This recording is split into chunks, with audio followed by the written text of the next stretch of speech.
Hi అండి. ఈరోజు మనం యశోదా పులుగుర్తు గారు వ్రాసిన అల్లుకున్న బంధాలు అనే కథను విందామా? అది ఒక పెద్ద హౌసింగ్ కాలనీ. హైదరాబాద్ నగరంలో ప్రసిద్ధి చెందిన ఒక ప్రభుత్వ రంగ సంస్థ. ఉద్యోగులు దాదాపు 1500 మంది కలిసి స్థలాలు కొనుక్కుని ఇళ్ళు కట్టుకున్నారక్కడ. శ్రీధర్, ఉషా కూడా అదే ప్రభుత్వ రంగ సంస్థలో పనిచేసి రిటైర్ అయ్యి అక్కడే ఇల్లు కట్టుకున్నారు. వారి అబ్బాయి సూరజ్ ఐఐటి ఖర్గపూర్లో చదివిన తరువాత అమెరికా ఉన్నత చదువుల నిమిత్తమై వెళ్ళి అక్కడే స్థిరపడిపోయాడు. కూతురు అపర్ణని మెడిసిన్ చదివించాలని ఉవ్విళ్ళూరారు. కానీ ఆ అమ్మాయి ఇంటర్ 2వ సంవత్సరం చదువుతూ ఉండగా శ్రీధర్, ఉష ఇంట్లో లేని సమయంలో తన గదిలో ఫ్యాన్కి ఉరివేసుకుని చనిపోయింది. తాను మెడిసిన్లో సీటు తెచ్చుకోలేనని, సీట్ రాకపోతే అందరూ హేళన చేస్తారని, అందుకే ఆత్మహత్య చేసుకున్నట్లుగా అపర్ణ తన నోట్బుక్లో తల్లిదండ్రికి ఒక లెటర్ రాసి పెట్టింది చనిపోయే ముందు. 6 సంవత్సరాలు కారగర్భంలో కలిసిపోయాయి.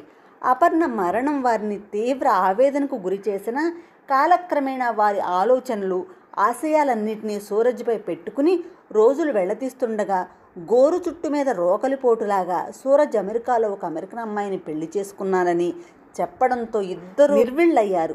సూరజ్తో తమ సంబంధాన్ని పూర్తిగా తెంచేసుకున్నారు. ఇద్దరూ సాయంత్రాలు కాలనీలో ఉన్న పార్కుకి వాకింగ్ కని వెళ్తూ అక్కడ రోడ్ పక్కగా ఉన్న సిమెంట్ బెంచ్పై కూర్చుని కాసేపు కబుర్లాడుకోవడం వారి దినచర్యలో ఒక భాగమైపోయింది. ఇద్దరూ ఆ రోజు మామూలుగానే వాకింగ్ చేసి వచ్చి ఆ సిమెంట్ బెంచ్ మీద కూర్చున్నారు. ఉషా ముఖం వడిలిపోయి కళ్ళు ఎర్రగా ఏడ్చినట్లున్నాయి. ఏం ఉషా, ఆరోగ్యం బాగా లేకపోతే వాకింగ్ చేయకపోతేనేమి, రాకుండా ఉండాల్సిందంటూ శ్రీధర్ కొంచెం వ్యాకులు పడుతూ అన్నాడు. దేవుడు మనకే అన్ని కష్టాలు ఇవ్వాలా అండి? ఈరోజు మన అపర్ణ పుట్టినరోజు. అది పదే పదే గుర్తొస్తుంది. సూరజ్ చూస్తే వాడు అలాగా. పిల్లలు లేకుండా ఈ ఒంటరి జీవితం ఇంకా ఎన్నాళ్ళండి? కన్నీరు మున్నీరే వెలిపిస్తున్న భార్య వైపే జాలిగా చూస్తూ లోకంలో మనం ఒక్కరమే ఒంటరిగా బ్రతుకుతున్నామని భ్రమపడకు ఉషా. మనలాంటి వాళ్ళు కోకొల్లలు. ఎలా జరగాలనుందో అలాగే జరుగుతుంది. రోజు ఇలా దుఃఖిస్తుంటే మన సమస్యకు పరిష్కారం దొరికిపోతుందా? అన్నిటికీ భగవంతుడు ఉన్నాడు.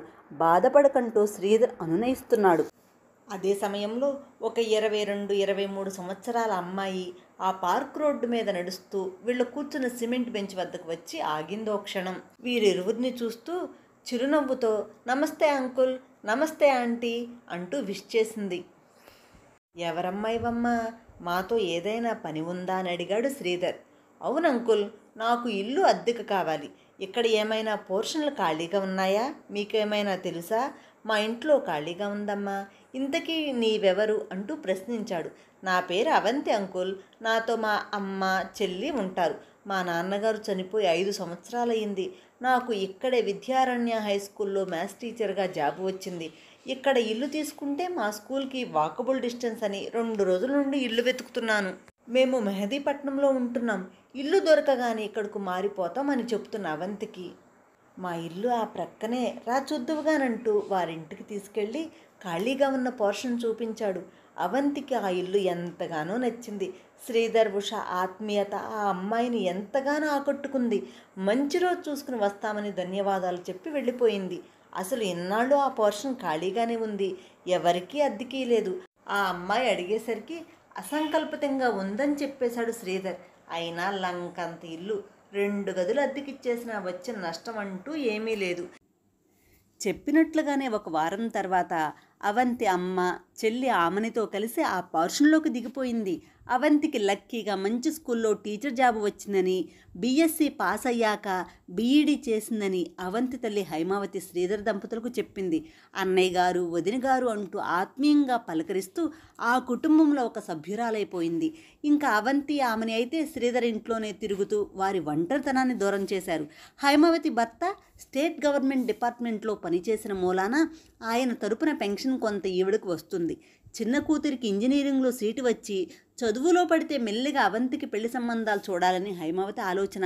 ఇదే ఆలోచనను ఒకరోజు హైమావతి శ్రీధర్కు చెప్తూ, చూడండి అన్నయ్య, అవంతి ససేమిరా పెళ్లి చేసుకోనంటుంది. ఎందుకంటే నేను ఒంటరిదాన్ని అయిపోతానట.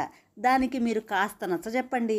అలాగే మీకు తెలుసున్న సంబంధాలు ఏమైనా ఉంటే చూడండి అంటూ చెబుతున్న హైమవతితో అవంతికి ఎలా నచ్చజెప్పాలో అలాగే చెప్పాలి కానీ తొందరపడకూడదమ్మా. ఆడపిల్లలు పైకి ఎంతో ధైర్యంగా కనిపించిన సున్నిత హృదయులు, ప్రతిసారి పెళ్ళి పెళ్ళి అంటుంటే అవంతిలో ఒకలాంటి మొండితనం ఏర్పడి తను అనుకున్నదేదో చేసేసే ప్రమాదం ఉంది. నేను లేనమ్మా మీకు అనగానే అతని ఆప్యాయతకు హైమవతి కళ్ళు చెమర్చాయి. ఉషకి అవంతిని చూసినప్పుడల్లా అపర్ణ గుర్తుకొస్తుంది. ఎంతో భవిష్యత్తు ఉన్న ముక్కు పచ్చలారని తన చిన్నారి అప్పు తమకు శాశ్వతంగా దూరమైంది. అపర్ణపై ఎక్కువ ఆశలు పెట్టుకుని ఆ పసిపిల్లను బాధ పెట్టామేమోనన్న ఆలోచనతో అశాంతికి లోనవుతూ ఉంటుంది. ఆమెనికి ఇంజనీరింగ్లో సీటు వచ్చి జాయిన్ అయ్యింది. ఇక్కడ ఇల్లు, స్కూలు, పరిసరాలు బాగానే అలవాటు పడ్డారు అవంతి వాళ్ళు. శ్రీధర్ పెదనాన్న మనవడు కిరణ్ బెంగళూరులో సాఫ్ట్వేర్ కంపెనీలో పనిచేస్తున్నాడు. ఆ కంపెనీ అతన్ని హైదరాబాద్ ఆఫీస్కు పోస్టింగ్ ఇచ్చింది. వాడికి ఆఫీస్ దగ్గరలో అకామిడేషన్ దొరికే వరకు మీ ఇంట్లో ఉంటాడన్నయ్య అంటూ పెదనాన్న కొడుకు శేఖర్ ఆ ఉదయాన్నే ఫోన్ చేసి చెప్పాడు. అకామిడేషన్ ఏమిట్రా శేఖర్, మతిగాని పోయిందా? కిరణ్ మా ఇంట్లోనే ఉంటాడు, నీకు తెలుసుగా, ఇంట్లో నేను మీ వదినే ఉంటున్నది అనగానే నీ ఇష్టం అన్నయ్య అనేశాడు శేఖర్. శ్రీధర్ అంటే విపరీతమైన గౌరవం అతనికి. కిరణ్ వచ్చాడు. నవ్విస్తూ ఉండే కిరణ్ రాక శ్రీధర్ ఉషా దంపతులను ఆనంద డోలికల్లో ముంచేసింది. అవంతి కూడా కలివిడిగా ఉండడంతో కిరణ్ అవంతిల మధ్య కొంత స్నేహభావం ఏర్పడింది. ఉషలో అదివరకటి శూన్యత దూరమైంది. ఉత్సాహంగా ఉంటుంది ఈ మధ్య. భార్యలోని ఈ మార్పు శ్రీధర్కి ఆనందాన్నిచ్చింది. అవంతి కిరణ్ను చూడగానే ఆమె ముఖంలో కనిపించని చిరుసిగ్గులు శ్రీధర్ దృష్టిని దాటిపోలేదు. అలాగే కిరణ్ అవంతి కనిపిస్తే చాలు అవంతిని ఏదో చిలిపిగా ఏడిపించడానికి చూస్తూ ఉంటాడు. ఈ విషయాన్ని ఉషకు చెబుతూ వాళ్ళిద్దరు మంచి జోడీ అవుతారు కదా ఉష, ఇద్దరికి పెళ్లి చేసేద్దామా అన్నాడు నవ్వుతూ. అమ్మో మీ తమ్ముడు ఏమంటాడో అండి అని గుండెల మీద చేయవేసుకుంది. వాడి మొహం, అవంతికి ఏమి తక్కువ? అందం, చదువు, మంచితనం, అంతకంటే ఏమి కావాలి? పైగా ఇద్దరు ఒకరినొకరు ఇష్టపడుతున్నారు కదా. మా శేఖర్ గారిని నేను ఒప్పిస్తాను. శ్రీనగర్ కాలనీలో ఉన్న మన ప్లాట్ అవంతి పేరు మీద వ్రాసేస్తాను. నిజమా అండి? అవును ఉషా, మన అపర్ణ ఉంటే దానికి ఇవ్వనా? ఎందుకో అవంతి మన అపర్ణలాగా అనిపిస్తుంది. చూసిన మొదటి రోజునే అనుకున్నాను, దేవుడే దాన్ని తిరిగి అవంతి రూపంలో పంపలేదు కదా అని. అబ్బా, నా మనసులోని మాట చెప్పారండి. మనకి ఉన్న ఆస్తులన్నీ ఏం చేసుకుంటాం ఉషా? మేడ మీద భాగం అంతా అద్దెకిచ్చేసిన కింద ఉన్న లంకంత భాగం చూసుకోలేకే 2 గదులు అవంతి వాళ్ళకి అద్దెకిచ్చేసాం కదా. ఎందుకో అవంతి అద్దె ఇల్లు కావాలని అడిగినప్పుడు అసంకల్పితంగా మన ఇంట్లోనే ఉందని చూపించేశాను. చూసావా భగవంతుడు మనుషుల్ని ఎలా కలుపుతాడో. నిజమే, మీరు చెప్పిన ఆలోచన బాగుందండి. హైమవతి గారితో ఒకసారి మాట్లాడి చూడండి. ఉష ముఖంలో ఆనందం చిందులేస్తుంది. హైమవతిని పిలిచి విషయం చెప్పేసరికి ఆవిడ కళ్ళనీళ్ల పర్యంతమై, అన్నయ్య ఇది నిజమా? ఎంత మంచి మనసు మీదంటూ ఏడ్చేసింది. ఆస్తులేమీ వద్దన్నయ్య, అవంతిని పెళ్లికి ఒప్పించి దానిని ఓ ఇంటిదాన్ని చేయండి చాలు అంటూ ఉద్వేగభరితురాలైంది. చూడమ్మా, చనిపోయిన నా చిట్టి తల్లిని అవంతిలో చూసుకుని మురిసిపోతున్నాం. అవంతి కిరణ్తో పెళ్లి కొప్పుకుంటుంది. నేను పూర్తిగా పెళ్లి ఖర్చులు పెట్టుకుని సకల లాంఛనాలతో పెళ్లి జరిపిస్తాను. ఇంకేమీ అడ్డు చెప్పకమ్మా అని నచ్చచెప్పాడు. ఏ బంధుత్వమూ లేని ఈ దంపతులకు మా మీద ఇంతటి అభిమానం, దయ. భగవంతుడు ఎక్కడో లేడు, ఇక్కడే ఉన్నాడనుకుంటుంటే హైమవతి కళ్ళు తడయ్యాయి. ఆవిడకు శ్రీధర్ ఉషా దంపతులు పార్వతీ పరమేశ్వరులాగా అనిపించారు. ఆ రోజు ఆదివారం. కిరణ్ అవంతి ఖాళీగా ఉండడం చూసి ఇద్దరినీ పిలిచి తన దగ్గర కూర్చోబెట్టుకుని మాట్లాడాడు. మీ ఇద్దరి అభిప్రాయం తెలుసుకోకుండా నేను ఒక నిర్ణయం తీసుకొచ్చానంటూ ఇద్దరి వైపు ఓరగా చూశాడు. మీ ఇద్దరికీ పెళ్లి చేస్తా, ఎలా ఉంటుంది అని ఆలోచిస్తున్నాను అంకుల్. అమ్మ కోసం పెళ్లి చేసుకోకూడదనుకున్నాను ఇంతకు మునుపు. ఈలోగా కిరణ్తో పరిచయం నా ఆలోచనలో మార్పు తీసుకువచ్చింది. అతని వ్యక్తిత్వం, మంచితనం నన్ను ఆకర్షించాయి. ఇక నుండి నన్ను మామయ్య అని పిలువమ్మా. సరే మామయ్య, నాకొక కోరిక ఉంది మామయ్య. ఏంటది అవంతి? మీరు అత్త, అమ్మ ఒంటరివారు కాకూడదని, మీకు ఎప్పుడు మేము సపోర్టుగా ఉంటామన్న నా కోరికను కిరణ్ మన్నిస్తే నాకు అతన్ని పెళ్లి చేసుకోవడం ఇష్టమే. సిగ్గుదొంతల మధ్య కిరణ్ వైపే ఓరగా చూస్తూ అంది. మీరందరూ ఉండగా మేమెలా ఒంటరి వాళ్ళం అవుతాం అవంతి? అది నిజమే, కాని మామయ్య, అవంతి మాటలకు కిరణ్ మధ్యలో కలగచేసుకుంటూ, పెదనాన్న, నాకు అవంతి అంటే చాలా ఇష్టం. తనని నేను ప్రేమిస్తున్నాను. అవంతి మాటల్లో వాస్తవం ఉంది. అవంతి కోరికను అంగీకరిస్తున్నాను. మీకందరికీ నేను అవంతి ఉన్నాం. మీరు ఒంటరితనంతో బాధపడే అవకాశాన్ని కలగనీయం. కిరణ్ మాటలకు శ్రీధర్ మనస్సు అర్థమైంది. కన్న కొడుకు అనవలసిన మాటలను కిరణ్ అంటున్నాడు ఎంతో అభిమానంగా.